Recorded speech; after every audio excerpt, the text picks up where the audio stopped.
جی جو درمیان فریز ہو گیا تھا پھر سوال سے یہ سوال کیجیے۔ سوال یہ ہے کہ کیونکہ اس کونسل میں علماء پاکستان یا ہندوستان سے ہیں، اور یہاں پر جس عوام کو ہم ڈیل کر رہے ہیں وہ بھی پاکستان سے ہے یا ہندوستان سے ہے،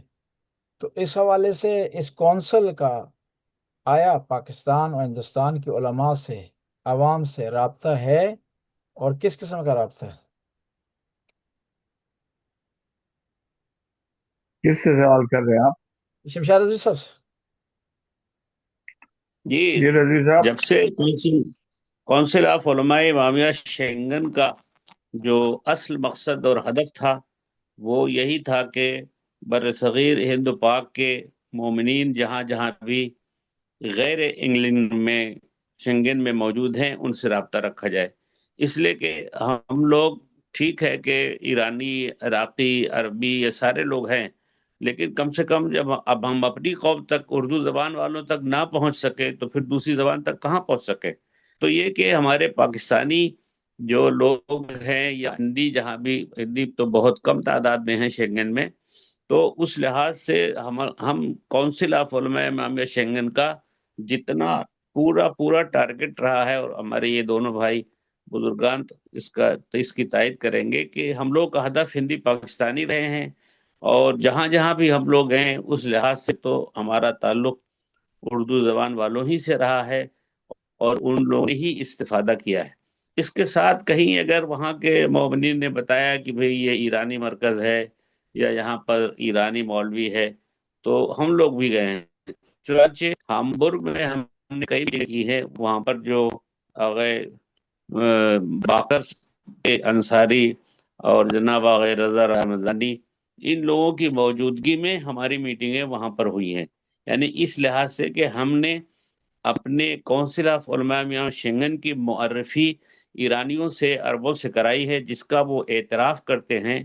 کہ یہ بر صغیر کے علماء ہم ایرانی اور عربوں سے زیادہ ایکٹیو ہیں۔ یعنی اس طرح کی کوئی بھی تنظیم اب تک میرے علم میں نہیں ہے جو ایرانیوں کی ہو یا عربوں کی ہو، اگر ہے تو وہ ہمبرگ سینٹر کی وجہ سے تھی، اور وہ ہمبرگ سینٹر اب ختم ہو گیا ہے، تو ظاہر ہے کہ وہ آغاز رضا رمضانی یا باقر انصاری وہ ترکوں کو، عربوں کو، پاکستانیوں کو، سب کو جمع کرتے تھے، تو وہ انٹرنیشنل ہوتی تھی۔ لیکن یہ کہ ایرانیوں کی کوئی خاص ہو، عربوں کی کوئی خاص ہو، وہ بہرحال نہیں ہے۔ انگلینڈ میں بھی جو علماء کی جو مجلس ہے، مجلس علماء یورپ، وہ بھی اردو زبان کی ہے، اور اسی طرح کونسل آف علماء امام شنگن بھی اردو زبان سے متعلق مومنین سے ہے۔ آپ کی اس کونسل کا جو ہے ہندوستان میں مقیم علماء، پاکستان میں مقیم علماء، شیعہ علماء سے رابطہ ہے؟ اور آپ کا ان سے کس قسم کا علمی رابطہ ہے؟ کوئی واقعات وہاں ہوتے ہیں آپ مذمت کرتے ہیں، کہیں مشکلات ہوتی ہیں یہاں سے آپ مدد بھیجتے ہیں، ایسا کوئی سلسلہ یہ پوچھ رہا تھا؟ یہ سلسلہ ہے کسی حد تک کیا کو، بلکہ زیادہ حد تک ہے، اور جناب اس کا تعارف جو ہے ہندوستان کے میگزین میں، اور حتیٰ کہ پاکستان میگزین المنتظر میں اور دوسرے میں کسی میں ہم نے بھیجا ہے، اور اس میں ڈیٹیل چھپا ہے۔ رہا یہ کہ کونسل آف علماء امام شنگن نے اسلامک کونسل کے ساتھ مل کر کے جس وقت میں پاکستان میں سیلاب آیا ہے، اس کے لیے ہم لوگوں نے پیسے جمع کیے، اور مولانا مرید صاحب قبلہ جا کر کے خود انہوں نے وہاں مکان بنوائے ہیں۔ اسی طرح گاہے بگاہے جب بھی کبھی زلزلہ کا مسئلہ آتا ہے یا کون ہے، ابھی تک جو پارا ہے وہ چنار پارا چنار کے سلسلے میں، جی جی پارا چنار کے سلسلے میں مولانا ذاکر صاحب نے کیا ہے، خود توحید سینٹر نے ذاتی طور سے کیا ہے، پھر اس طرح خود کونسل نے بھی مل کر کے گاہے بگاہے کیا ہے۔ تو اس طرح ہمارا مومنین پاکستان اور علماء پاکستان سے، مثلا حافظ صاحب قبلہ تو ہمارے کئی ایک میں کہہ سکتا ہوں کہ ہمارے پروگراموں میں شریک ہوئے ہیں۔ اب آج کل جو ہے وہ مولانا علی انور صاحب محسن ملت کے بیٹے شروع ہوئے ہیں یورپ میں آنا، تو ان کے ساتھ بھی نشست ہوتی ہے، انہوں نے سنا ہے، تو کافی متاثر ہیں ان سب چیزوں سے۔ تو یہ ایسا نہیں ہے کہ سارے لوگ اس کے بارے میں جانتے ہیں، لیکن مولانا جابر صاحب ہمارے دوستوں میں سے بھی ہیں، اور وہ ڈنمارک، سویڈن اور ناروے بھی آ چکے ہیں، تو انہوں نے جو ہے پچھلی میگزین میں بھی اس کا تفصیل سے انہوں نے اس کی مبارکبادی کے بارے میں پیغام بھیجا تھا۔ تو جی اس جی طرح کے بعض علماء ہیں جو جانتے ہیں کہ ایک کونسل آف علماء امامیہ شنگن ہے اور وہاں پر یہ کام کر رہے ہیں۔ وہ اتفاق سے میں تو صرف اپنا نام لکھتا ہوں مضمون کے لیے، لیکن وہ لوگ بڑھا دیتے ہیں کہ مثلا صدر کونسل آف علماء امامیہ شنگن، یا جب سیکریٹری تھے تو وہ لکھ دیا۔ تو وہ لوگ جانتے ہیں، تو اس طرح مضامین میں بھی اس کے حوالے سے لوگ جانتے رہے ہیں کہ کوئی کونسل ہے جو یورپ میں فعال ہے۔ جی، ابھی آخری سوال کرتے ہیں مولانا مرید سے، پھر انشاءاللہ آخر میں ایک اب جنگ میرا خیال تھوڑا ہے سا۔ اس کو ختم کریں اس کو۔ جی جی جی، ابھی آخری سوال کرتے ہیں مولانا مرید صاحب، آپ کی نگاہ میں کونسل کے حوالے سے یا یورپ میں تبلیغ کے حوالے سے کوئی ایسا کام جو ہونا چاہیے تھا اور ابھی تک نہیں ہو سکا، اور اس کے لیے کوششیں بھی کی گئی ہیں، اور کچھ بعض وجوہات کی وجہ سے وہ یا آغاز نہیں ہو سکا یا پائے تکمیل تک نہیں پہنچ سکا؟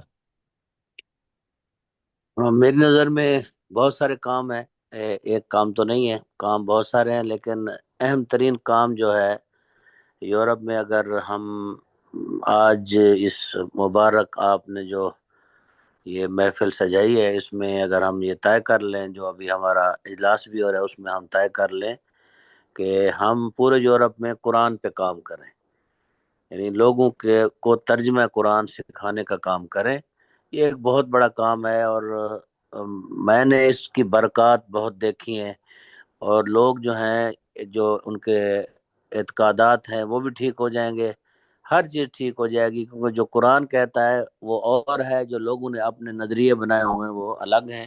قرآن کے اوپر کام نہیں ہوا، اگر ہم انقلابی قدم اٹھائیں، جیسا کہ خود ایران کے اندر بہت کام ہوا ہے، موجودہ جو رہبر معظم ہیں انہوں نے اس کام کو بہت بڑے پیمانے پہ کیا ایران کے اندر، تو آج ایران میں ہر شعبے میں، ہر دفتر میں، ہر ادارے میں کوئی نہ کوئی قاری، حافظ، مترجم، مفسر، اس طرح کے لوگ موجود ہیں۔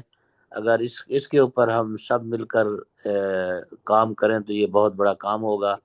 اس کا یعنی نتائج بھی بہت اچھے ہوں گے، اور فوائد بھی ہوں گے یورپ کی سطح پہ، اگر یہ کام ہم کر پائیں تو بہت اچھا کام ہوگا۔ جی، شکریہ آپ کا، خدا آپ کو سلامت رکھے۔ وقت کافی زیادہ ہو گیا، تو اب مزید سوال کی گنجائش نہیں رہی، خلاصہ کرتے ہیں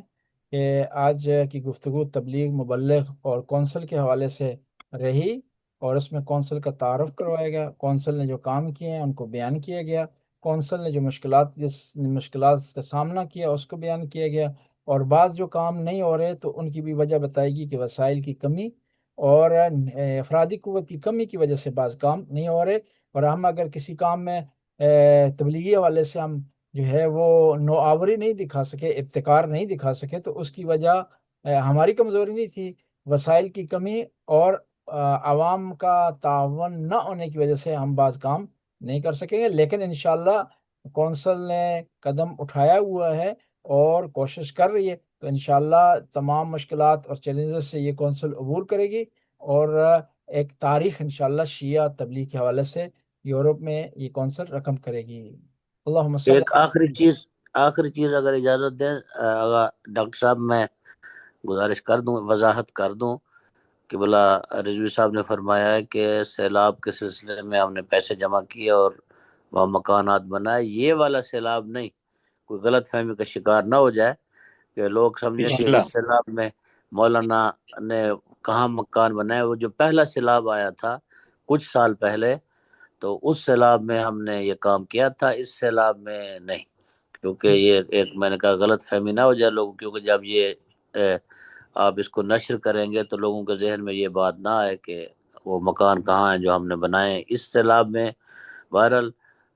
انفرادی طور پر سارے کام ہوئے ہیں، لیکن کونسل کی سطح پہ ابھی تک ہم نے کام نہیں کیا۔ جی جی جی، ٹھیک ہے جی، ابھی اجازت چاہتے ہیں، ویسے برکت کے حوالے سے انٹرویو میں شامل نہیں ہوگا، دعا کر لیں، اپنا مولانا شمشاد رضوی صاحب سے درخواست ہے کہ وہ دعا کریں ہم سب کے لیے۔ اللہم صلی علی محمد و آل محمد، پروردگارہ بحق محمد و آل محمد، ہماری اس نشست کو، ہمارے اس بیٹھک کو پروردگارہ اپنی عبادت میں قبول فرما۔ الہی آمین ہم لوگوں کو اس سے زیادہ کام کرنے کی توفیق عطا فرما، الہی جو آمین کام ہم سے ابھی تک نہیں ہو سکے ہیں پروردگارہ ہم لوگوں کو چہاردہ معصومیت کے صدقے سے وسائل فراہم کر کے ہم زیادہ سے زیادہ دین کی خدمت کر سکے الہی آمین بحق محمد والم، جو لوگ کی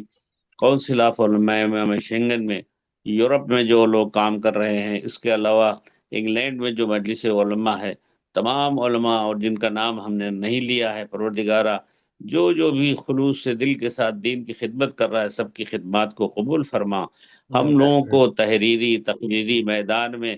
بحق محمد والمت طاقت اور قوت عطا فرما، ہم لوگوں کو مومنین میں سے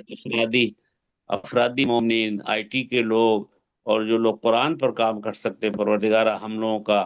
وہ معاون اور مددگار شامل ہوں تاکہ ہم اس پر کام کر سکیں۔ الہی آمین دعائے امام زمان شامل حال رہیں، الہی امام کے ظہور میں تعجیل ہو، الہی بحق محمد وآل محمد ان کے انصار و اعوان میں ہمارا شمار ہو۔